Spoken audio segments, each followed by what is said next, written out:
नमस्ते बिटिया। हमेशा खुश रहो बिटिया।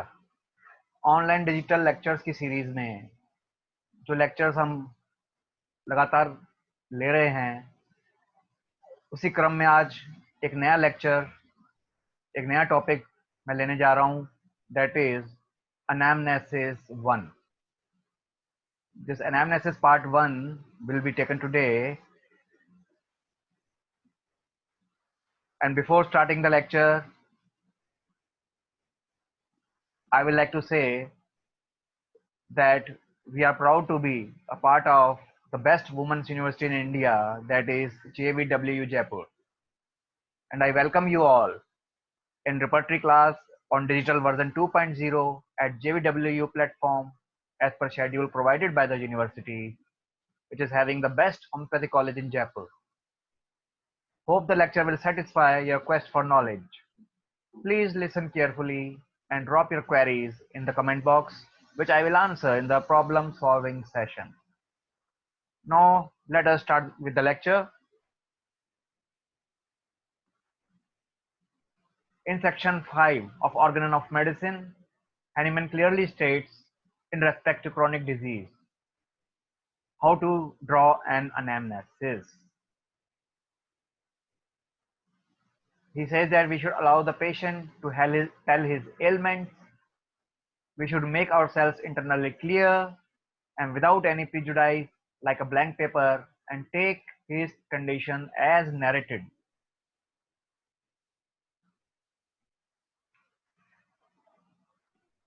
We should keep out our personal opinions while taking note of picture depicted by the patient. So no, this is the difference between narration and the speaking. What the patient speaks, you should consider it as narrated. Take it as such and try to be fully attentive, observant, and take note of everything the patient speaks. Don't miss. If you are unable to follow, you can say or you can tell the patient to speak slowly. We should keep our clinical ideas during the case taking and simply note whatever the patient said in his own words, own words. The patient, the patient's language should also always be preserved. Remember it. The materia medica can be learned mechanically by repeated study, but the case taking is an art. There is no copying. There is no copying possible. The materia medica helps us at last of repertorization to select the remedy. We are not replacing materia medica with the help of repertory. The repertorization can also be repeated exercise, but the drawing of anamnesis require the employment of our whole person.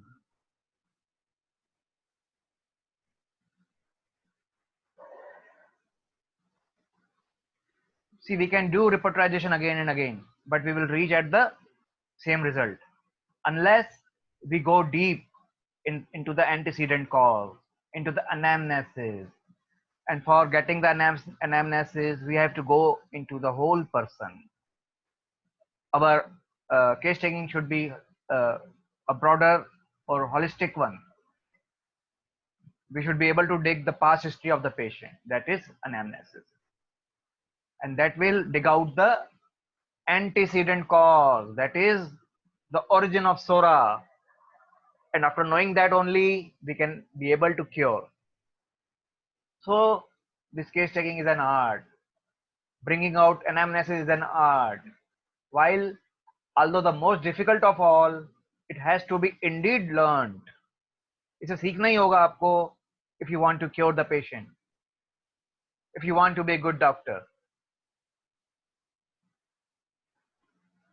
How are these tools available with us for use or applied? A homeopath who imagines himself to be simply emulating Hahnemann, thinking that he is a master, will find out to his disappointment that these three operations are extraordinarily difficult. What are the three operations in homeopathy? It seems to be very simple. The first operation is to know what is to be cured in disease. The second operation is to know what is curative in medicine.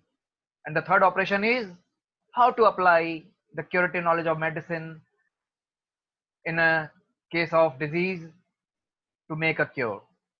So it's very simple to say, but the application, the artistic approach to make a cure is quite a difficult one. You have to master it by practice again and again. See, many of the new materia medicas are very thin, hastily collected from old materia medica and written, reducing the bulk, most of them to suit the taste of those clinical thinking of so-called scientific thinking doctors. आप देखते हैं materia medica pura, even आप एक sulphur जो medicine है उसमें अगर पढ़ते हैं, you will see it is there in 80, 90, 100 pages even. A lot of data is there. It has so much data that whole Allen keynotes will merge in it. The whole Allen keynotes will be equal to that data which is given in sulfur in materia medica pura. So to match the taste of these clinical prescribers, new materia medicas are formed by reducing their bulk so much to match the thinking of these scientific thinking doctors.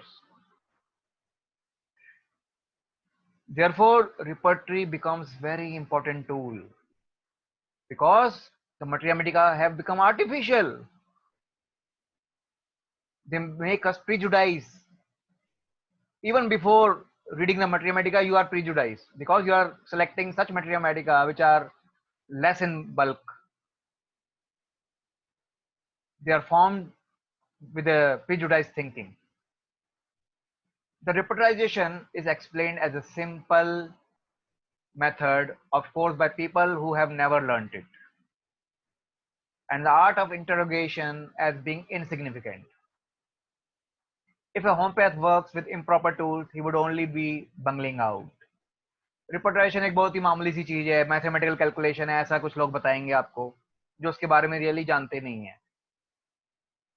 रिपोर्टराइजेशन के लिए जो selection of rubrics है वो in itself it's a art.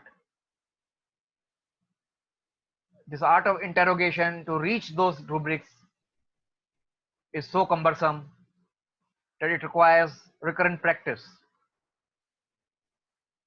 Now, how to clearly or correctly learn these working tools? So we have to be in touch with all the data related to homeopathy, the latest data published in journals, anything which is written about repertorization, the art and the art of drawing anamnesis.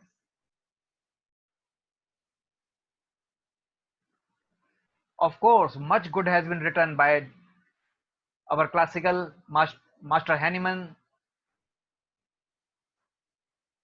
Naturally, we have his Organon and his other works, but much will have to be again hammered in. हमें इससे भी आगे बढ़ना होगा. वो तो हमारे backbone हैं ही, उन्हीं को फॉलो करते हुए हमें आगे बढ़ना होगा और अपने प्रिंसिपल्स को एक्सप्लोर करना होगा, how to apply them clinically without losing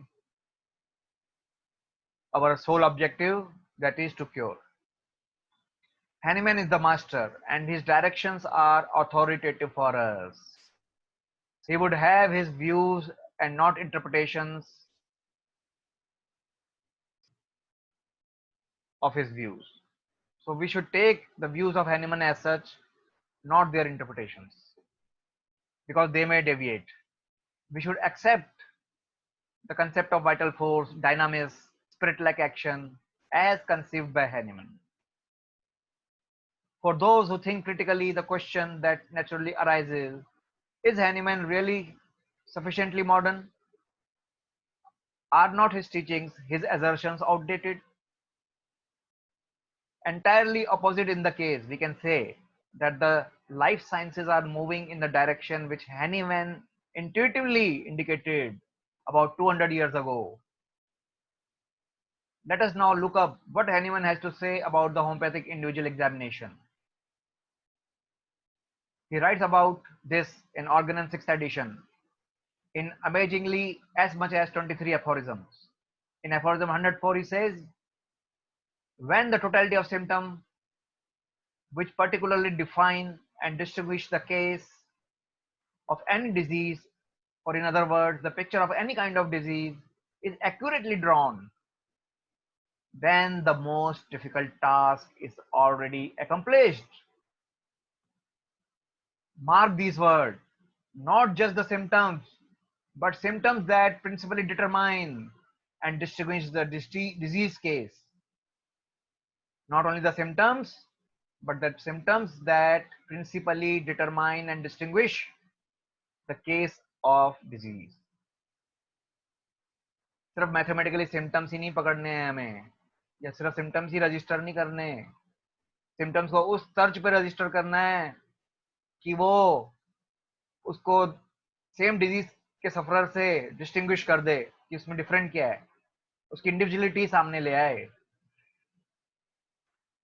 In the annotation to aphorism 148, Hahnemann further says,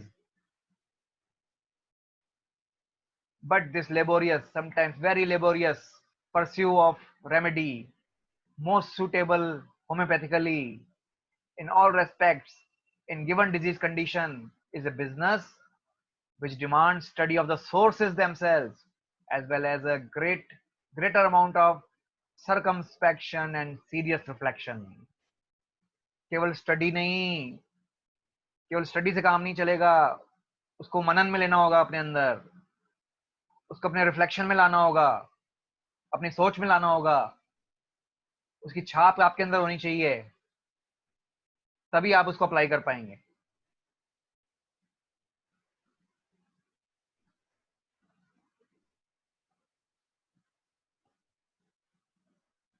So how should these laborious careful work which enable the best way of curing disease please the gentlemen of new mongrel sect who boast the honorable title of homeopathist? अब आप जानते हैं आज के नए होम्योपैथिस्ट वो मॉन्ग्रेल sect को follow करते हैं, मिक्स्ड पैथी को फॉलो करते हैं, they give medicine mixing with each other, they don't follow Hahnemann principles as such, because to master these classical principles one has to be take a lot of labor, a lot of careful work for a longer time period which they do not want to follow. Instructions and informations as to how a good anamnesis is to be recorded are, as already stated, available in our journals rather scantily. तो journals में बहुत कम इसके बारे में कहा गया है anamnesis को कैसे अचीव किया जाए, बट Hahnemann ने जितना कहा है वो उसके लिए बहुत है और हम डिस्कस कर चुके हैं.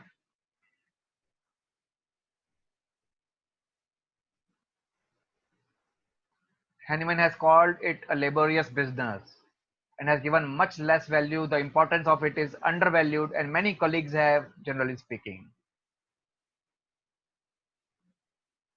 तो Hahnemann ने इस केस टेकिंग जॉब को एक लेबोरियस वर्क बताया है और कहा है कि इस पे सबसे ज्यादा आपको ध्यान देना है, लेकिन इसको अंडर वैल्यू किया गया है हमारे कोलीग्स के द्वारा. And what is the result?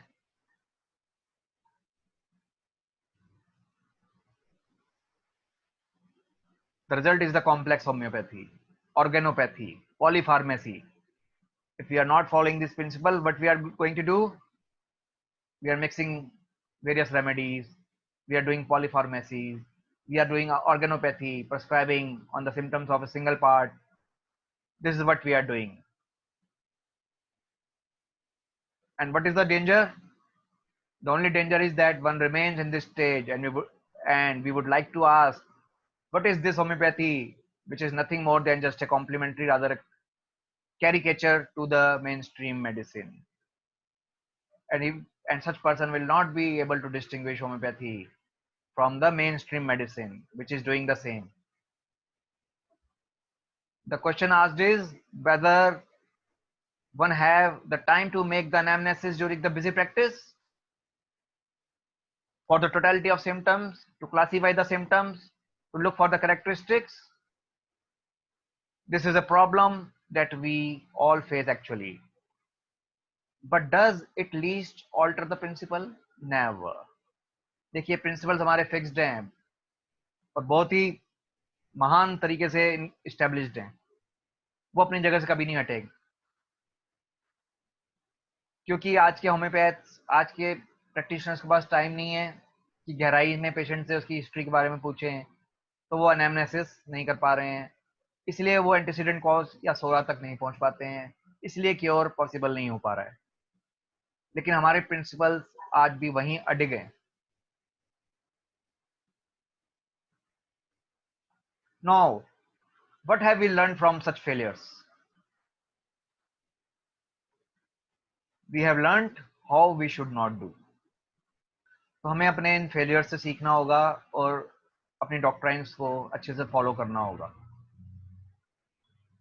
We treat, for example, 10 such cases by wrong remedies. For all that, let us say that a few dozen cases have been treated by wrong medicines, and then there comes once a winning shot. Slowly, we get the feeling that the symptoms, which only we consider as good ones, and out on top are not really good symptoms for prescription. समय हमें सिखाएगा। हम 9 cases में suppress कर रहे हैं, पैलिएट कर रहे हैं, लेकिन कहीं हमने देखा कि हमने थोड़े से डेप्थ में गए, एनामनेसिस किया, एंटीसीडेंट कॉज को ट्रीट किया, and we got a wonderful cure. फिर हम अपनी प्रैक्टिस को धीरे धीरे बदलने लग जाते हैं, हम में पेशेंस डेवलप हो जाता है। So anamnesis is very important. When we slowly begin to learn anamnesis, our attempts in a case which is subacute or chronic becomes a flop. Let us now forget that we are making an anamnesis in accordance with Hahnemann and not the other customary one under pressure of time, a transitory sketchy hodgepodge anamnesis. लेकिन anamnesis हमें doctor Hahnemann के अनुसार करना है, ना कि किसी के दबाव में, समय के दबाव में एक हॉचपॉच स्केच क्रिएट कर देना है पास्ट हिस्ट्री का, उसको आर्टिस्टिक वे में कंप्लीट करना है। द आर्टिस्टिक टेकिंग ऑफ सब एक्यूट और chronic disease case history demands systematic exercise for months, और इसके लिए आपको काफी प्रैक्टिस की जरूरत होगी।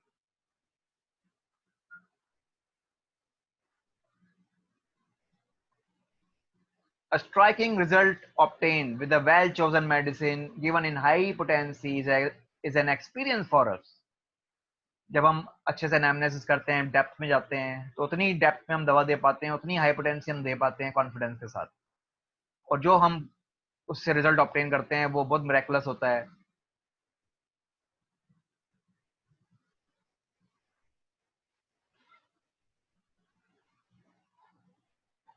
With further development, we observe that we become penetrative, that we make pointed questions and not long-winded, laborious questions.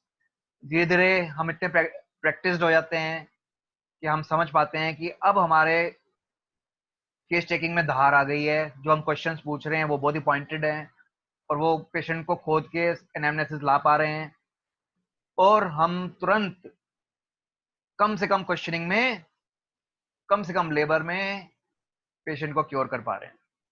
ये प्रैक्टिस के साथ हो जाता है।